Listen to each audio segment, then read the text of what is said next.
My family told everyone I had died young, right up until my brother needed a donor match. Then suddenly I existed again. Growing up, I always knew something was off. My brother Callum was 3 years older than me, and from the time I was old enough to notice, the gap between how we were treated felt less like favoritism and more like two completely separate families living under one roof. He got the birthday parties, the school trips, the Saturday morning attention. I got through the days quietly and mostly alone. When I was 7, my parents sent me to stay with my maternal grandmother, Nana Bet, out in a rural town 4 hours from where we lived. Just for the summer, they said, "You'll love it there." And I did love it. Nana Bet grew vegetables and let me stay up late reading and never once made me feel like a burden. Then August ended and no one came. I kept asking when they were coming to get me. Nana Bet would go quiet and change the subject. By October, she sat me down at her kitchen table and told me gently that my parents had decided this arrangement was going to be permanent. I was 8 years old and I didn't fully understand what permanent meant until Christmas passed without a single card. Nana Bet raised me from that point forward. She was wonderful and I was lucky to have her, but the wound of being left never fully closed. I found out through relatives as a teenager that my parents had relocated to another state and told their entire social circle that their daughter had passed away from a sudden illness when she was young. Not that she lived elsewhere, not that she existed at all, that she was dead. Nana Bet passed when I was 24. I grieved her quietly and kept building the life she'd helped me start. Then, 11 years after her death, my mother's number appeared on my phone. I almost didn't answer. I wish I hadn't. We met at a hotel restaurant. My parents looked older and polished and completely unbothered, like they were sitting down for a routine lunch. My mother made small talk for approximately 4 minutes before getting to the point. Callum had a degenerative kidney condition. He needed a transplant. The family had been tested. I was likely the strongest match. Would I consider being evaluated? I sat there for a moment, just looking at her face. I asked one question. If Callum weren't sick, would you have ever contacted me? She looked at her hands. My father cleared his throat. That was all the answer I needed. I left. The messages began within the hour. Emotional appeals, nostalgic photos I'd never been included in, stories framed to make me feel guilty for surviving the abandonment they'd engineered. When I didn't respond, they escalated. They contacted my employer. My supervisor called me into her office, listened to what I told her, and drafted a cease and desist letter that same afternoon. I started investigating. A cousin I'd stayed loosely in touch with over the years told me something that reoriented everything I thought I knew. My parents hadn't just told people I died. They'd built an entire mythology around it. Candlelit memorials at dinner parties, a small engraved stone in their garden dedicated to their lost daughter, social media posts on what would have been my birthday every single year. Phrases like she would have been so proud of her big brother today, posted publicly the same week they were calling my workplace to pressure me into surgery. They had been monetizing my death emotionally for decades, while I was alive, wearing secondhand coats and picking up extra shifts. Then I found the financial records. Nana Bet had apparently pursued a child support arrangement through the courts when I was young. My parents had countered by claiming I split time between households. They collected payments for 11 years for a child they had deliberately abandoned. The total came to just over $52,000. When I confronted my father about the money by email, he replied that it was reasonable reimbursement for the years they had parented me. I was 7 when they left me. I forwarded that email to my lawyer the same afternoon. I posted everything: the abandonment, the fake memorial posts, the financial records, the timeline of their organ donor outreach. I didn't editorialize. I just laid it out in order and let people read it. It reached Callum. He called me 2 days later. The conversation was long and painful and completely unexpected. He had known nothing. He had been told I died before he was old enough to remember me clearly. Finding out the truth wrecked him in ways I could see even through a phone call. Callum cut contact with our parents immediately and publicly. He posted a statement that was short and devastating. He said he would not accept an organ from a sister his parents had abandoned, lied about, and financially exploited. He said he would pursue other medical options. He said he was sorry it took this long for him to know I existed. Our parents attempted a lawsuit claiming I had deliberately sabotaged Callum's medical care. It was dismissed within a week. Callum and I have been in contact regularly for the past 2 years. It's cautious and complicated and sometimes painful, but it's real. Our parents sent a letter recently. They're isolated now. Their carefully constructed social world having collapsed around the truth. They wanted reconciliation. They used the word family 4 times in 3 paragraphs. I didn't respond. Callum didn't either. He's doing better medically. He changed his last name last spring. They spent 30 years telling the world I was gone. Now they're the ones who don't exist to anyone who knows the full story. Sitting in my apartment today, 2 years after that final letter, the air feels different. It's a quiet Tuesday. The sun is hitting the floorboards in that specific way it does in early April, highlighting the dust motes dancing in the light. I'm drinking coffee out of one of Nana Bet's old chipped mugs, the ones with the faded cornflowers on them. It's a small thing, but it's mine. Everything in this room is mine, earned through years of working double shifts at the library and later in the archives, building a life from the literal nothing my parents left me with. I think about that hotel restaurant a lot, not because I miss them, but because I'm still trying to parse the sheer clinical coldness of it. My mother Margaret had worn a silk scarf. I remember the pattern interlocking golden chains. It felt symbolic, though she didn't mean it to be. She'd sat there, sipping her sparkling water with a slice of lime, and talked about the weather in the city as if she hadn't spent 27 years pretending I was a corpse. "You look well, Elena," she'd said. Not "I've missed you," not "I'm sorry," just a polite observation, like she was greeting a distant acquaintance at a fundraiser. When I'd asked her that question if they would have called me if Callum weren't dying, the silence that followed wasn't heavy with guilt. It was heavy with calculation. My father, Richard, had adjusted his watch. He'd didn't look at me. He looked at the menu. He was hungry. He wanted his steak, and he wanted my kidney, and then he probably wanted me to go back to being dead, so the narrative didn't get too messy. After I walked out, the grief they started performing online reached a fever pitch. I had a burner account I used to watch their public profiles. It was like watching a psychological horror film. My mother posted a photo of a single white rose on what would have been my 35th birthday. The caption was, "The ache never leaves. We feel our sweet angel's presence every day, watching over her brother." I was sitting in my car at a gas station when I read that. I looked at myself in the rearview mirror, tired eyes, a smudge of ink on my thumb, very much alive, and I felt a coldness settle in my bones that hasn't quite left. They weren't just liars. They were addicts. They were addicted to the sympathy, to the status of parents who had endured the unthinkable. It gave them a social pass for everything. Oh, Richard is a bit short-tempered? Well, you know, they lost a child. Margaret seems distant. It's the grief, poor thing. They had turned my existence into a currency, and they'd been spending it for 3 decades. When Callum called me that first time, after the truth blew up their lives, his voice was a ghost of what I remembered. He sounded small. "Elena?" he'd whispered. "I'm here," I said. "They told me it was meningitis," he said. He was crying, the kind of messy, snotty crying that you can't fake. "They said you went to sleep and didn't wake up. I have a box, Elena. They gave me a box of your things. A lock of hair, a pair of baby shoes. I used to talk to that box when I was lonely. I felt sick. My own hair, probably clipped while I was sleeping as a toddler, kept as a prop in a theater of the macabre. I'm not in a box, Callum," I told him. "I'm in a 2-bedroom apartment in the suburbs. I have a cat. I like jazz. I'm right here." The process of getting to know him has been like walking through a minefield. We share DNA, we share those early memories of the house on Elm Street, but we don't share a history. He grew up in the center of their golden, tragic lie. I grew up in the dirt of Nonabet's garden, learning how to survive the frost. We met in person for the first time 6 months after the scandal broke. He'd started dialysis, and he looked frail, but his eyes were the same as mine, dark, hooded, wary. We met at a park, halfway between our cities. No parents, no lawyers, just us. He reached out and touched my arm, just to see if I was solid. "I checked the garden," he told me, his voice cracking. "The stone, the one that said our beloved daughter. I took a sledgehammer to it. There was nothing under it, just dirt." I know," I said. "I'm sorry you had to be the one to break it." "Don't be sorry," he snapped, though not at me. "They used me as much as they used you. I was the miracle who survived while my sister didn't. Every time I did something good, it was for both of us. Every time I failed, it was, at least you're here. It was a cage, Elena. A different kind of cage, but a cage." He told me about the medical side then. He'd found a donor, a distant cousin on my father's side who was disgusted by the news and stepped up immediately. The transplant happened 4 months later. I didn't go to the hospital. I couldn't risk seeing Richard or Margaret in the waiting room, but I texted Callum every hour. When he woke up, the first thing he did was send me a photo of his hospital breakfast. "It tastes like cardboard," he wrote, "but I'm alive." "So am I?" I wrote back. The lawsuit they tried to bring against me, tortious interference with a life-saving medical procedure, was the final gasp of their ego. My lawyer, a shark of a woman named Sarah who had grown fond of my case, practically laughed when she saw the filing. "They're claiming you poisoned the donor pool by telling the truth," Sarah said, tossing the papers onto her desk. "In legal terms, that's what we call a massive self-own. You can't sue someone for revealing that you lied about them being dead. We didn't just get the suit dismissed. We filed a countersuit for the misappropriated child support funds. We won. Every cent of that $52,000 plus interest was ordered to be repaid. I didn't keep it. I set up a scholarship fund in Nanabet's name for kids in the foster system or those living with kinship guardians. I wanted that money that was stolen from my childhood to go towards someone else's future." Richard tried to call me one last time after the judgment. I answered, mostly because I wanted to hear the sound of a man who had finally run out of scripts. "You've destroyed us," he said. His voice wasn't booming anymore. It sounded thin, like paper tearing. "Your mother hasn't left the house in weeks. People don't look at us.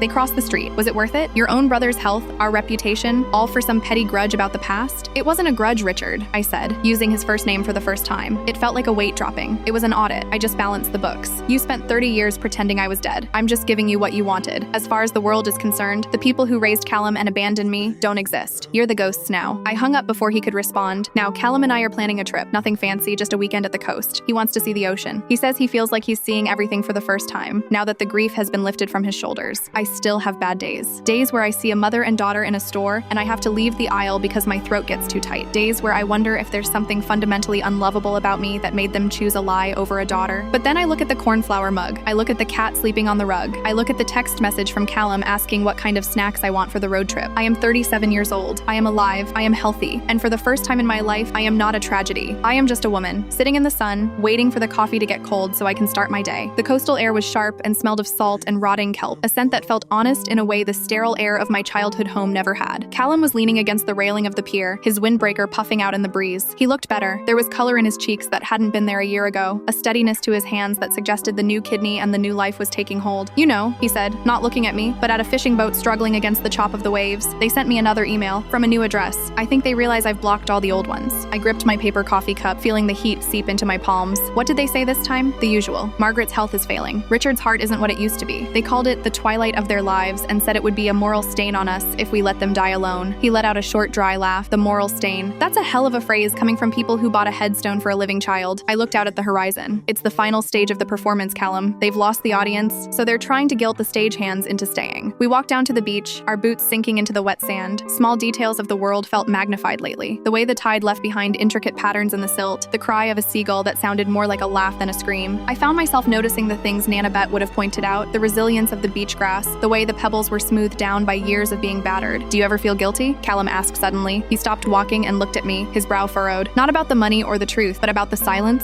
Sometimes I wake up and I feel like I'm holding my breath, waiting for the sky to fall because I haven't checked on them. That's the conditioning, I said, my voice soft but firm. They raised you to be the keeper of their happiness. They raised me to be the ghost that justified their sadness. When you stop playing the role, the body still remembers the script. I thought about my own silence. It wasn't a weapon, it was a boundary. Every time I didn't respond to a letter or a leaked message through a distant aunt, I was reclaiming a piece of the 7-year-old girl who had waited on a porch in the heat of August for a car that never turned the corner. We found a small cafe in town for lunch. It was the kind of place with mismatched chairs and local art on the walls. As we sat there, I watched a family at the next table. A mother helping her daughter tie her shoes. A father laughing at a story the son was telling. It didn't hurt as much as it used to. It felt like watching a movie in a language I didn't speak. I understood the plot, but I didn't feel the need to be part of the cast. I'm moving, Callum announced, poking at his salad. I sold the condo. I'm going further north, somewhere they can't drive to in an afternoon if they get desperate. Good, I said. Where? A little town near the border. I've already looked at some small houses. There's one with a shed I can turn into a wood shop. He looked up, a tentative smile reaching his eyes. I want to make things, Elena. Real things. Furniture. Something that lasts longer than a lie. Nanabet would have liked that, I told him. She always said there was something holy about working with your hands. As the sun began to set, casting long, purple shadows across the sand, I felt a strange sense of completion. The expansion of my life hadn't come from the reconciliation my parents wanted, but from the wreckage they had left behind. From that wreckage, I'd built a friendship with a brother I'd been robbed of. I'd built a reputation at the archives based on truth and meticulousness, the polar opposite of my father's life. When we finally said goodbye at the train station, Callum hugged me. It wasn't the stiff, awkward hug of our first meeting. It was the hug of two survivors who had finally reached the shore. Stay alive, Elena, he whispered into my hair. I've been doing it for 37 years, I replied, pulling back to look at him. I'm getting pretty good at it. I drove back to my apartment in the dark, the radio playing something low and instrumental. When I got home, I saw a thick envelope stuck in my mail slot. No return address, but I knew the handwriting. It was my mother's elegant, loopy, and entirely performative. I didn't open it. I didn't even bring it inside. I walked over to the communal trash bin at the end of the hall and dropped it in. There were no tears, no surge of anger, no racing heart, just the simple, quiet sound of paper hitting plastic. Inside my apartment, I turned on the lamp by the window. I fed the cat. I washed the cornflower mug and put it back on the shelf. The world was quiet, and for the first time since I was 7 years old, the silence didn't feel like abandonment. It felt like peace. The peace lasted for 3 months before the next crack appeared, but this time, it wasn't a phone call or a letter. It was a package. It arrived on a Tuesday, heavy and wrapped in plain brown paper. There was no return address, just my name and apartment number written in my father's precise architectural script. I stared at it on my kitchen counter for a long time, the steam from my tea rising in a slow, hypnotic curl. My first instinct was to throw it away, unopened, just like the letters. But something about the weight of it, the sheer physical presence of it felt different. I took a kitchen knife and sliced through the tape. Inside was a leather-bound ledger and a small, wooden jewelry box that I recognized instantly. It was the box that had sat on my mother's vanity when I was a child, the one I wasn't allowed to touch because the contents were too fragile. I opened the ledger first. It wasn't a diary. It was a record, page after page of dates, amounts, and notes. It was the mythology in raw, handwritten form. June 12th, memorial donation to the Children's Hospital in Elena's name, $200. September 4th, flowers for the garden shrine, $45. They had kept a ledger of their own performance. It was a terrifying glimpse into the psyche of people who had lived a lie so long they needed to track the expenses of their own deception. But as I flipped toward the back, the entries changed. The dates became more recent. April 14th, attorney fees for the defense. May 2nd, private investigator. Elena's current employment verification. My blood ran cold. They hadn't just been isolated and suffering after the truth came out. They had been tracking me. They had been documenting my life from the shadows while sending those pathetic, flowery letters about family and reconciliation. I opened the wooden jewelry box next. I expected to find old photos or perhaps the jewelry they had promised to give me before they sent me away. Instead, I found a stack of legal documents originals. Among them was a copy of the court order from when I was 9 years old. It was a ruling on Nanabet's petition for full custody. I read the lines, my eyes blurring. My parents hadn't just decided the arrangement was permanent. They had fought Nanabet in court not to get me back, but to ensure they wouldn't have to pay full child support while still maintaining the legal right to claim me as a dependent. They had argued that I was emotionally volatile and that my grandmother was alienating me from them. The documents proved they hadn't just abandoned me. They had actively worked to sabotage the only woman who loved me, all to save a few $1,000s a year. I felt a familiar heat rising in my chest, but it wasn't the frantic panic of my 20s. It was a cold, sharpened clarity. I picked up my phone and called Callum. They're still doing it, I said as soon as he picked up. I told him about the ledger ledger, the investigator, and the custody documents. Elena, listen to me. Callum's voice was steady, grounded. I found something too. I didn't want to tell you until I was sure, but since they've sent you that box,